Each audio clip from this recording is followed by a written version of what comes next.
My question is, what we see, what was happening in Indonesia, because we also have some borders. I mean, to keep the borders in the borders. Thank you. The problem, border issues with Malaysia and Indonesia. So I discussed with President Bowo. What should we do? We declare war. So if we don't want to do it, we have to find an amicable resolution to the conflict. And there's a choice. In Parliament, when the members of the opposition Islamic Party started attacking me about Sulawesi and Ambalat, and they said, no, you should surrender, not surrender this. I said, you have a choice. You go to war or you negotiate. Sane people must choose the road to negotiate. And precisely that was what we did. And in process of negotiations, there is, of course, a win-win, give and take, based on, of course, the rules of law. Look at UNCLOS 1982, look at agreements, look at historical antecedents, and find a resolution. I'm very optimistic, and I think Indonesian president, and for the matter, many of the other countries, Malaysia is essentially a maritime country. We have issues, border issues, for almost every country. But we don't go to war, we have excellent relations. So work on the positive side. Which particular area of the border we can immediately resolve. And defer those that we cannot. But it should not be an issue that could create differences. And there should be, as I said, sanity in the sense that to respect these differences for a while and not be seen unnecessarily to provoke. And I'm happy that we have achieved that. Now, if it's an issue talking about issues, there are issues. The team working on it, and I am very optimistic that it can be resolved. Even if we can't, as we have not resolved in the last 60 years, and it has not adversely affected our relations. We are in the best of terms, there's a level of trust, and all other issues that can be resolved, we should resolve. So I think that should be the position taken, and I'm very fortunate that there's a position taken by all our countries, our neighbors within ASEAN. Hopefully, this is also the spirit in the international community. Terima kasih.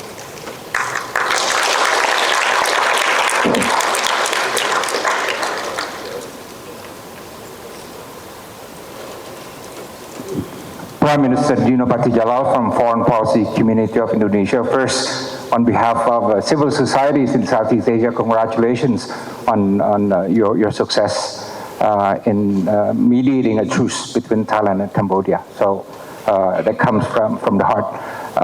Prime Minister, we fully support the notion of people-centered ASEAN community, and we pledge to make that strategic vision a success. However, it seems that ASEAN community is strong at the top, among the leaders, ministers, diplomats, and officials, but not so strong at the bottom, because the civil societies are still pretty much disconnected. And a lot of the civil societies in ASEAN do not know one another and have not caught on to the ASEAN vibe as well. Can you tell us why ASEAN is having a problem or a challenge grassrooting to the civil societies? And would you agree that ASEAN community cannot be solid unless it is strong at the top and also strong and solid at the bottom? And as I told you when I came to your residence at Lebaran this year, that FPCI, my group, we are organizing probably the largest civil society conference of ASEAN member states on 6 and 7 of October. And I'm just wondering if you have any encouraging words that I could spread to the civil society groups that we are reaching out all over ASEAN for that purpose. Thank you. Thank you. First, in reference to the, at least the resolution to the Cambodia-Thai crisis or conflict, I think we owe it to the leaders, both of these countries and ASEAN, because the cohesiveness and determination of ASEAN and the pressure placed by them. Then, of course, we have the United States and China. Secondly, on the issue of civil society, we are committed. I mean, in the ASEAN meetings, headed government, we have meetings with the youth, with women, with civil society. Now, the contention is that it's not permeating to the lower levels. Okay, inshallah, we'll have to do a bit more to encourage the various levels of engagement, and I think this can be done. But it's a major start. I mean, the good start, as I've seen in all our meetings, we have a special session. The leaders have to listen, and I think this will continue even at the next summit, and for the 6th, 7th October conference of civil society leaders or representatives. I'm sure that we will do whatever we can to support this sort of engagement. If there's any faults or failures, you blame the Secretary General, as I said before. So I'm sure he will, of course, try to coordinate that to instill that sort of commitment and support by governments particularly. So, because of course not all governments within ASEAN have that level of commitment to support democratic practice and what we call the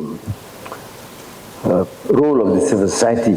But I think this can be encouraged, but at least as a policy, all have endorsed.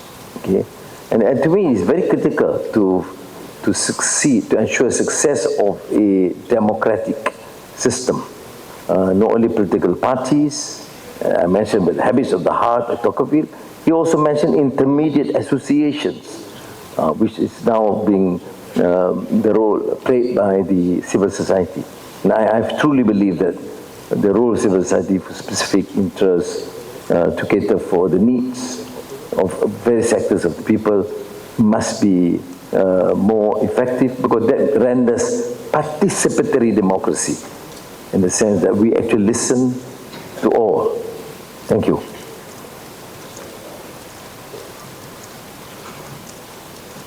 We have another question. So may I conclude by expressing my thanks again to Secretary General, to all of you present. I do apologize for starting a bit early, and you have not lost much, but you can read the newspapers and the social media tomorrow. Thank you very much. Assalamu alaikum.